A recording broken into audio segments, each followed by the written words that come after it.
Você, jornalista ou redator ou redatora, quer se tornar um especialista em produção de conteúdo para a web? Então, se liga nessas 5 dicas de SEO que a gente separou para você nesse vídeo.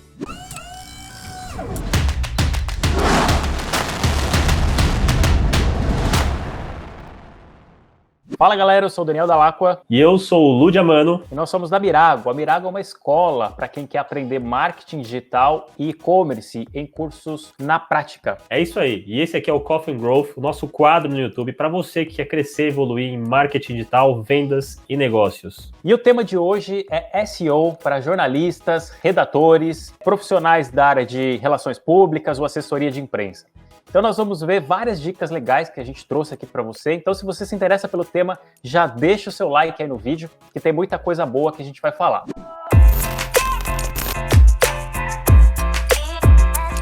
O SEO, tá, de forma bem resumida, é uma série de técnicas que a gente utiliza, tá, para otimizar um site, para ele ficar bem ranqueado no mecanismo de busca. Google, Yahoo, Bing e alguns outros. Só que quando a gente fala em mecanismo de busca, a gente fala muito de Google, né? Principalmente no Brasil, onde o Google aí tem 90% basicamente do mercado. A gente está falando do SEO, é basicamente falar a mesma coisa que otimizar seu site para o Google. Vamos entender aqui algumas dicas que são importantes para você que está nessa área, quer começar a produzir conteúdo para a web. Lud, fala um pouquinho para a gente de como é que é esse contexto, né, do jornalista, dessa pessoa que já trabalha na área de comunicação, de redação. Quais algumas das vantagens que ela tem ao começar a escrever para a web?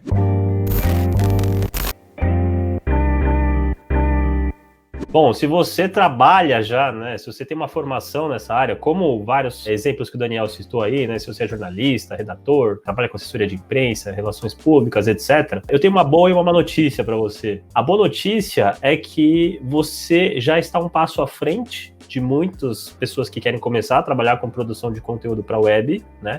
Ou seja, você já é uma pessoa que provavelmente já escreve muito bem, já tem um vocabulário já muito bem desenvolvido, muito vasto, conhece bem as regras gramaticais, ortográficas, etc. Porém, existe uma má notícia que é a seguinte: muito daquilo que você aprendeu na faculdade, né? Muito da forma de escrever que se aprendeu na faculdade, se você se formou em jornalismo, por exemplo, ela acaba não servindo muito quando a gente vai falar de produção de conteúdo para a web focado em SEO, tá? Não estou falando aqui a parte de notícias, essa parte mais de hard news. Tirando essa parte, toda a outra parte que sobra, né? Conteúdo para blogs corporativos, conteúdo institucional, conteúdos que são feitos com uma intenção muito grande de ranquear bem no Google, né? Eles vão exigir de você um conhecimento diferente do conhecimento que você aprendeu na faculdade, ou seja, você vai ter que reaprender a escrever se você quiser ter um bom desempenho, né, uma boa performance no quesito SEO. Se você quiser ter mais visibilidade para o seu conteúdo, se você quiser que ele ranqueie bem no Google, óbvio, você vai aproveitar muita coisa que você já conhece, mas você vai ter que aprender muita coisa nova. Tanto de comportamento de busca, você vai ter que aprender algumas coisas de como funcionam os mecanismos de busca, né, os algoritmos que decidem quem vai ficar em primeiro, segundo, terceiro lugar e assim por diante, para você poder escrever de uma forma que seja melhor interpretada por robôs desses mecanismos de buscas e ao mesmo tempo por pessoas que têm um comportamento um pouco diferente hoje na hora de consumir conteúdo. A gente hoje vive num mundo onde existe muita abundância de conteúdo, né, em excesso, a gente tem cada vez menos tempo para consumir esse conteúdo e a gente tem cada vez mais oferta de conteúdo. Então a gente tem que consumir rápido, a gente tem que filtrar e decidir rápido se vale a pena ler alguma coisa ou não. Então tem muita coisa que está mudando que os profissionais que produzem conteúdo eles têm que acompanhar essas mudanças. A gente separou aqui para você nesse vídeo 5, tá, requisitos que a gente considera essenciais para que você se torne um bom profissional de SEO. E o primeiro deles é: entenda muito bem o seu público. Você sempre tem que ter em mente que o seu conteúdo vai servir a uma pessoa. E quem é essa pessoa? Quais são as dores que ela tem? Quais são as necessidades, os desejos, os problemas, os desafios que ela enfrenta no dia a dia? Se você for escrever, por exemplo, um artigo para B2B, é um artigo mais de empresa para empresa, ainda assim quem vai ler esse conteúdo é sempre uma pessoa. Quem é ela? O que ela almeja naquela ocupação que ela está naquela empresa? Enfim, existe uma série de coisas que a gente utiliza, né, que a gente usa para entender muito bem o nosso público, e uma delas é a pesquisa. Então, a gente faz muita pesquisa com o público para entender quem é essa pessoa. E aí, geralmente, quem trabalha com conteúdo vai ouvir muito um termo chamado persona. Entenda muito bem sua persona, o seu público, quem é ele e como o seu conteúdo vai ajudar essa pessoa a se tornar um profissional melhor, uma pessoa melhor, enfim. Tenha sempre isso em mente, esse é sempre o primeiro ponto que a gente fala, que é o mais importante para quem está produzindo conteúdo para a web. Lud, qual é o segundo ponto?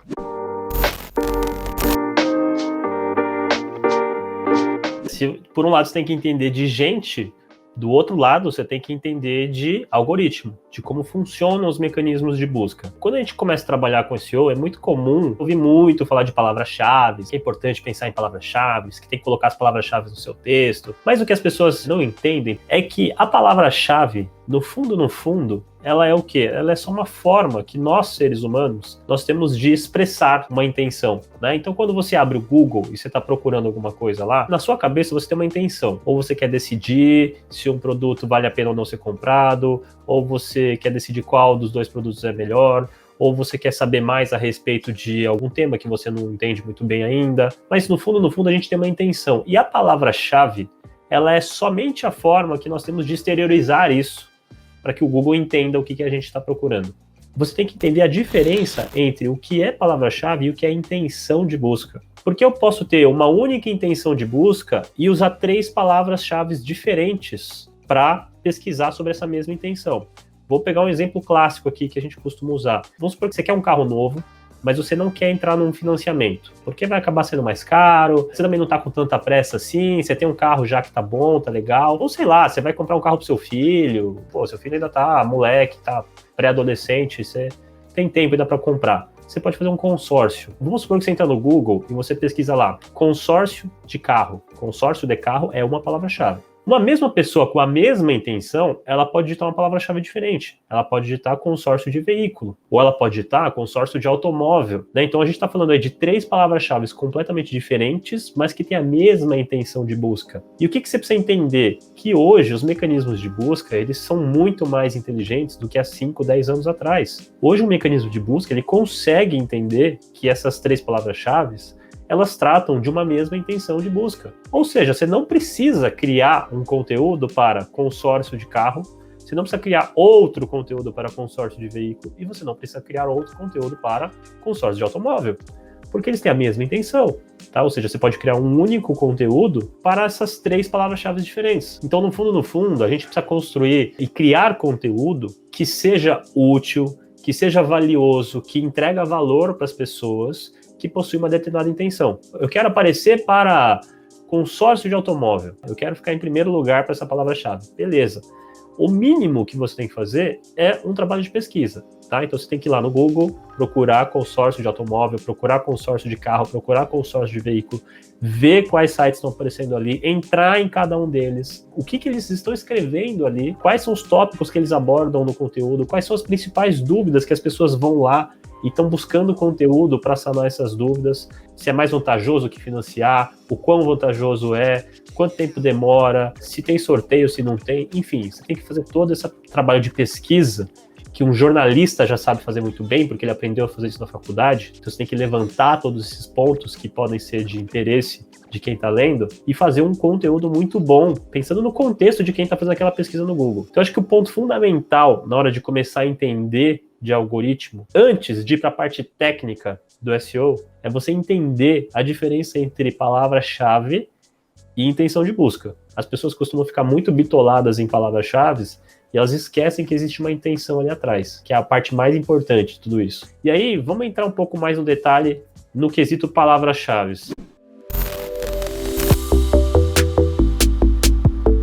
Então, essa questão do comportamento de busca, você entendendo muito bem o que está por trás daquela busca, aí você, então, começa a utilizar ferramentas. Existem algumas ferramentas, né? A gente pode citar algumas delas aqui.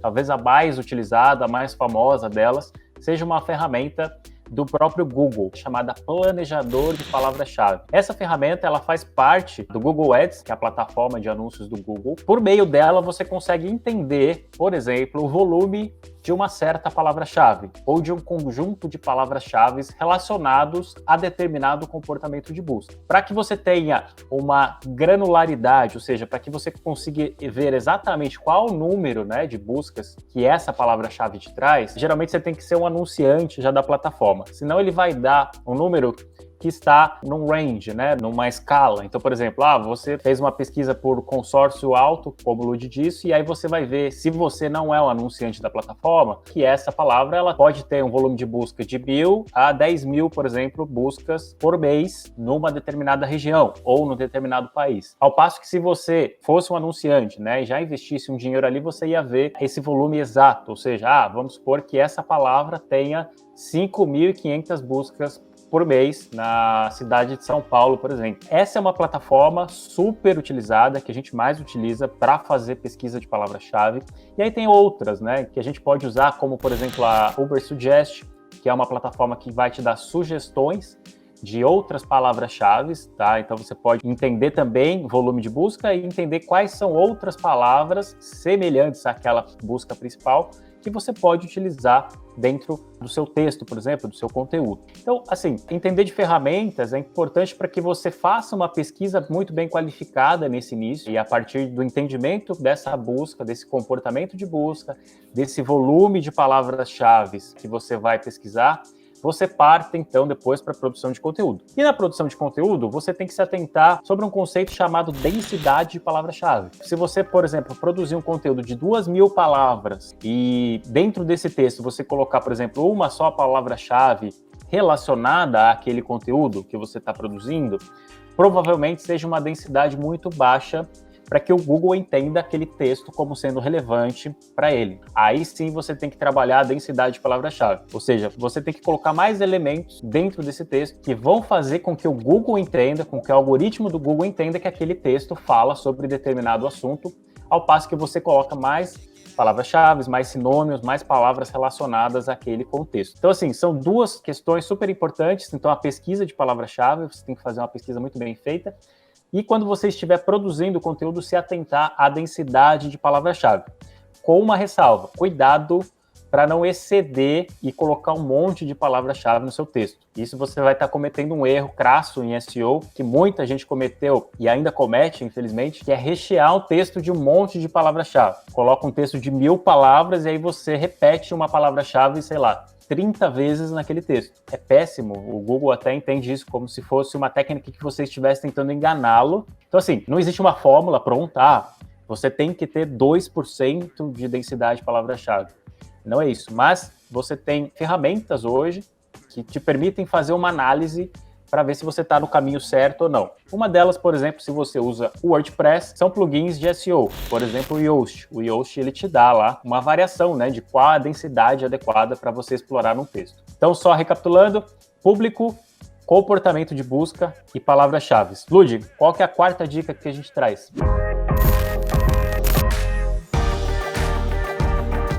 Imagina que você já fez todos esses 3 pontos muito bem feitos, né? Fez a lição de casa, entendeu legal o seu público, entendeu o comportamento de busca e usou todas essas dicas aí que o Daniel deixou com relação a palavras-chave, densidade, etc. Só isso basta? Não. É preciso também entender o seguinte, que na hora que a pessoa vai consumir o conteúdo que você produziu, você não está entregando apenas o conteúdo por si só, você também está entregando uma experiência no consumo daquele conteúdo. Ou seja, o tempo que demora para abrir a página influencia. Se aquele conteúdo aparece ajustado para a tela daquela pessoa ou não. Então vamos supor que ela abre o seu conteúdo no celular. Será que o seu site é responsivo? Ou será que ele vai aparecer lá umas letras miudinhas, uma versão para desktop no celular do cara e ele vai ter que dar zoom para conseguir ler? Isso aí também pega. O design do seu site, ele facilita, ele é agradável, ele causa uma boa impressão? Ou ele é um layout sujo, poluído, pesado, que cansa um pouco a leitura? E outras coisas também. Então, assim, além de você se preocupar com tudo isso que a gente já falou, você tem que se preocupar com a velocidade de carregamento do seu site, das suas páginas, com o design e a usabilidade dentro do seu site, a experiência que você promove ali. se o seu site ele é responsivo ou não, e mais 2 últimos itens que a gente faz uma ressalva especial aqui, que são a parte de web writing e a parte de escaneabilidade. Por que a gente faz uma ressalva aqui para esses 2 últimos? Se você já produz conteúdo, você já trabalha nessa área, mas quer focar mais na parte web, na parte de SEO, essas últimas 2 dicas aqui, elas estão mais ao seu alcance. São coisas que têm mais a ver ali com o seu trabalho. Então vamos falar primeiro de web writing. Web writing é um conjunto de práticas que você tem que dominar para poder escrever o texto de uma maneira que ele vai ser mais eficiente, que é bem diferente daquela escrita que você aprendeu na faculdade. Geralmente a gente vai utilizar parágrafos mais curtos, a gente vai usar frases mais curtas, palavras de transição, que a gente chama, que são palavras que ajudam a pessoa a conectar ideias opostas, adição de ideias, o complemento de ideias, enfim, algumas técnicas ali que você precisa dominar a respeito de web writing, tá? A gente pode até gravar depois um vídeo só falando sobre isso, se você tem interesse aí,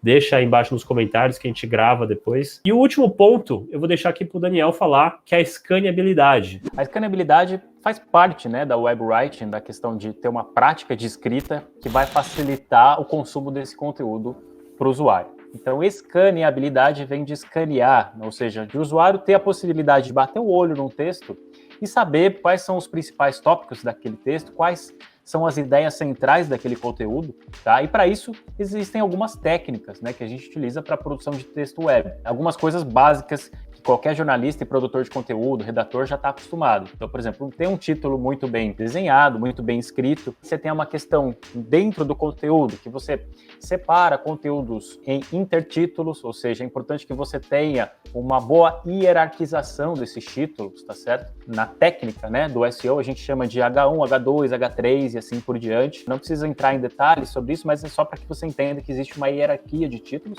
Tem a questão das imagens, que também complementam o texto que você está falando, então é importante também ter a questão das imagens como um reforço daquilo que você está produzindo. A questão dos bullets, muitas vezes é importante você colocar as principais ideias de um parágrafo, por exemplo, separar em pequenas listas. Uma outra boa prática de escaneabilidade é você ter um sumário. Se o texto for mais longo, por exemplo, você sumarizar e colocar os principais tópicos ali em cima. Então, olha, aqui nós vamos falar sobre esse ponto A, B, C e D. E aí a pessoa pode clicar no ponto que mais interessar para ela e ela é direto para aquele conteúdo. Então essas são algumas das técnicas que a gente pode utilizar para tornar o texto muito mais fácil de ser lido e compreendido. Use e abuse dessas técnicas. E tem uma outra questão também super importante, que é a questão do copywriting. Se você trabalha com textos para web, provavelmente você já deve ter ouvido falar de copywriting, que nada mais são do que técnicas persuasivas, para que você influencie a pessoa a abrir seu e-mail,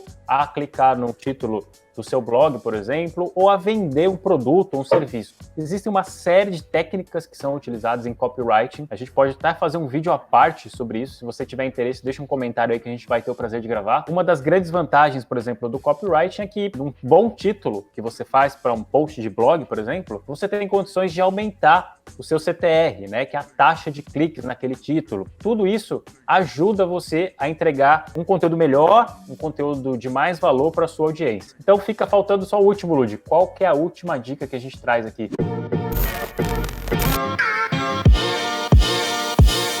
Bom, a última dica complementa muito aquilo que a gente escuta falar sempre de que conteúdo é rei. Então, numa terra onde conteúdo é rei, a gente precisa entender que a distribuição é a rainha. Ou seja, não adianta só você produzir um bom conteúdo fazendo tudo isso que a gente já falou, se você não se preocupa em distribuir esse conteúdo, ou seja, se você não se preocupa em fazer esse conteúdo chegar nas pessoas certas, nas pessoas que vão ver valor naquilo. Não adianta nada você ter todo esse trabalhão para produzir um excelente conteúdo e ninguém ter acesso a ele, ou pouquíssima gente ter acesso a ele. O que você vai fazer, então, nessa hora de distribuir? Você vai pensar aí nos principais canais que você pode utilizar para fazer esse conteúdo chegar nas pessoas certas, tá? Então, você pode utilizar as mídias sociais, e aí você vai avaliar quais mídias sociais têm um papel mais importante para que esse conteúdo chegue na audiência certa, distribuir esse conteúdo através do LinkedIn, do Facebook, do Instagram, do Pinterest, do YouTube, enfim, qualquer mídia social que seja. Não necessariamente significa distribuir em todas, mas distribuir naquelas onde faz mais sentido, porque a sua audiência está lá, então é importante utilizar sim as mídias sociais para isso. Você pode utilizar canais mais tradicionais, como e-mail, né? Então, se a sua empresa tem uma newsletter, por exemplo, você pode incluir esse conteúdo na sua news. Você pode colocar isso em fluxos de nutrição. Então, se você já utiliza aí estratégias que usam de automação de marketing, né? Você pode reaproveitar esses conteúdos em fluxos de nutrição para ajudar os seus leads a caminharem no funil de marketing. Você pode fazer parceria com outros produtores de conteúdo também para divulgar esse conteúdo em outros canais parceiros, né? E você também pode usar mídia paga para poder impulsionar e fazer com que esse conteúdo chegue em mais pessoas. Você pode sim impulsionar ele lá no LinkedIn, no Facebook, no Instagram. Tem muitas opções aqui. Sei lá, Native Ads, dá para fazer? Dá para fazer também. São muitas possibilidades. O importante é que você não pare após produzir o conteúdo e fique com aquela sensação de que seu trabalho acabou. Porque não acabou. Você precisa sim pensar em fazer esse conteúdo chegar nas pessoas, porque se não está chegando nas pessoas certas e num volume interessante, ele perde a efetividade que ele poderia ter e ele não impacta o número de pessoas que poderia impactar e daí não vai, consequentemente, gerar o resultado no volume que você talvez esteja esperando. Para a gente poder juntar tudo isso aqui que a gente falou, eu quero fazer um convite aqui para você conhecer o curso de SEO gratuito que tem lá no site da Mirago, que dá um bom embasamento para quem está começando a aprender sobre SEO. E também faço um convite para você conhecer o Plano Pro, que é uma assinatura, né, de 1 ano aí, 12 meses de acesso a todos os nossos cursos ali online. Você aprender muita coisa, são dezenas e dezenas de cursos com muitas horas de conteúdo para quem quer realmente se especializar. Tá a fim de ir a fundo, tá a fim de aprender SEO, de produzir conteúdo efetivo que realmente vai trazer visibilidade, vai trazer resultados para uma marca? Então, vai lá conhecer o Plano Pro, que eu tenho certeza que ele pode te ajudar. Então é isso, galera. Espero que vocês tenham gostado desse conteúdo. A gente vai ficando por aqui. Não deixa de deixar o seu like aqui embaixo se você gostou. Também aproveita, se inscreve no canal, ativa lá as notificações para receber o aviso dos nossos próximos vídeos. A gente se vê numa próxima. Valeu! Tchau!